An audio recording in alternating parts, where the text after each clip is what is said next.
నమస్తే. రాష్ట్ర ఉప ముఖ్యమంత్రి కొణిదెల పవన్ కళ్యాణ్ గారికి మరియు విద్యాశాఖ మంత్రి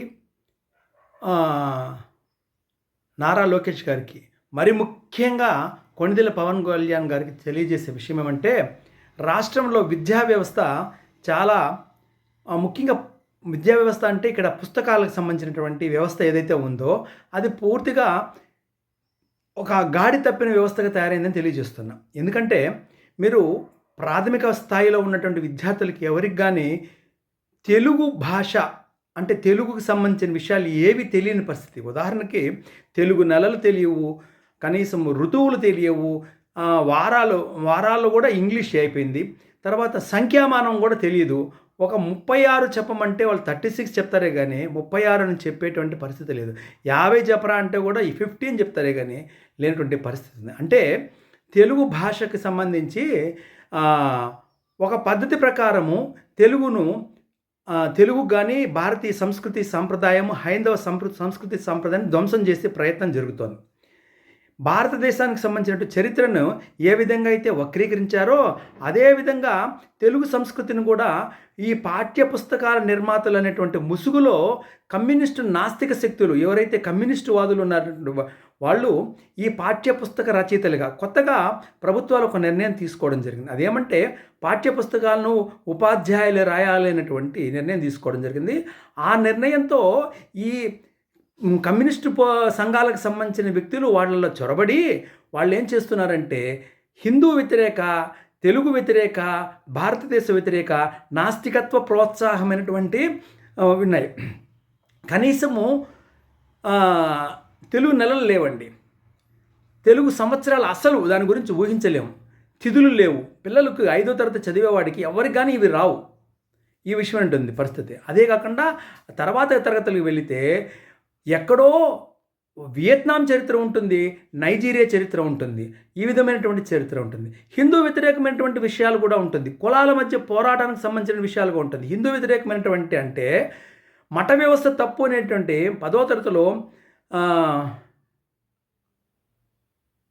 హరిహర కాక అనేటువంటి ఒక పాఠంలో ఆ విధంగా చెప్పడం జరిగింది. అదేవిధంగా 9వ తరగతిలో కులాల మధ్య చిచ్చును వీళ్ళే రెచ్చగొట్టేటువంటి పరిస్థితి ఉంది. కాబట్టి హిందూ అనేటికన్నా భారతీయ వ్యవస్థ పైన కూడా ధ్వంస ప్రణాళికను చేస్తున్నారు. ముఖ్యంగా గణితం అయితే పూర్తిగా ఆంగ్లమైపోయింది. ఆంగ్ల సాహిత్యం, ఆంగ్ల పద్ధతి ప్రకారమే గణితం వెళ్ళిపోతుంది. ప్రపంచానికి గణితాన్ని నేర్పించినటువంటి భారతీయ గణితము ఈరోజు ఆంగ్లుల ద్వారా నేర్చుకున్నటువంటి పరిస్థితి, ఆంగ్లేయం ద్వారా నేర్చుకునే పరిస్థితి ఉంది. ఇది పరిస్థితి. అంతేకాకుండా పూర్తి స్థాయిలో ఎక్కడ కానీ భారతీయ తత్వం లేకుండా పూర్తిగా నాస్తికత్వాన్ని ప్రోత్సహించే విధమైనటువంటి పుస్తక రచనలు ఉన్నాయి.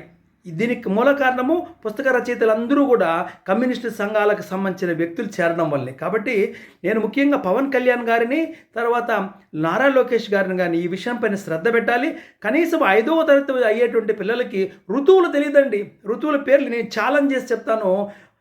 మీరు ఎక్కడైనా కానీ అడగండి, పవన్ కళ్యాణ్ గారు ఈసారి మీరు పర్యటన చేస్తే ఋతువుల పేర్లు చెప్పమనండి, తర్వాత నెలల పేర్లు చెప్పమనండి. రాదండి వాళ్ళకి. సంవత్సరాలు వదిలేద్దాం, నెలలు రావండి. చైత్రము వైశాఖము రాదు, ఋతువులు రాదు, కాలాలు తెలియదు. ఇటువంటి పరిస్థితి నుంచి భారతీయ ఏదైతే తెలుగు సంస్కృతి సాంప్రదాయాలు, భారతీయ సంస్కృతి సాంప్రదాయాలు, హైందవ సంస్కృతి సాంప్రదాయాలను తీసుకురావాల్సిన అవసరం ఉంది.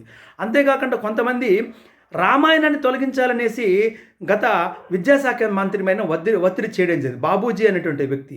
అదేవిధంగా హిందూ అనేటువంటి పేరుతో వ్యతిరేకత తీవ్రంగా పెంచి పోషిస్తున్నారు. తెలుగు సాహిత్యము, పురాతన సాహిత్యం ఎక్కడ కానీ వాడటమే లేదండి.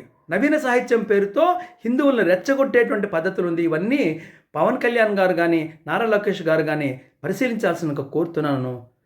ఇది మీ సహృదయానికి వినతిగా స్వీకరించాలని, దీంట్లో మార్పులకు మీరు ఆహ్వానిస్తే వచ్చి చర్చించేటువంటి పద్ధతి ఉంది. మాలాంటి చిన్న సంస్థలు, హిందూ ఉపాధ్యాయ సంస్థ లాంటి చిన్న సంస్థలు కనీసము ఉపాధ్యాయ సంఘాలతో చర్చించేటువంటి పరిస్థితులు కూడా లేకుండా చేసి కమ్యూనిస్టు సంఘాలని పిలిచి వాళ్ళ దగ్గరే మాట్లాడి వాళ్ళతోనే చేసేటువంటి పరిస్థితి, కోఆర్డినేషన్ మీటింగ్ కూడా మాతో పెట్టుకోవటం లేదండి. నిజమైన దేశభక్తి సంస్థల్ని పక్కన పెట్టేటువంటి పరిస్థితి ఉంది తెలియజేస్తున్నా. వీటిలన్నింటిలో కూడా మార్పులు తీసుకురావాల్సిందిగా నేను ముఖ్యంగా పవన్ కళ్యాణ్ గారిని మరీ కోరుతున్నాను. భారత్ మాతాకి జై.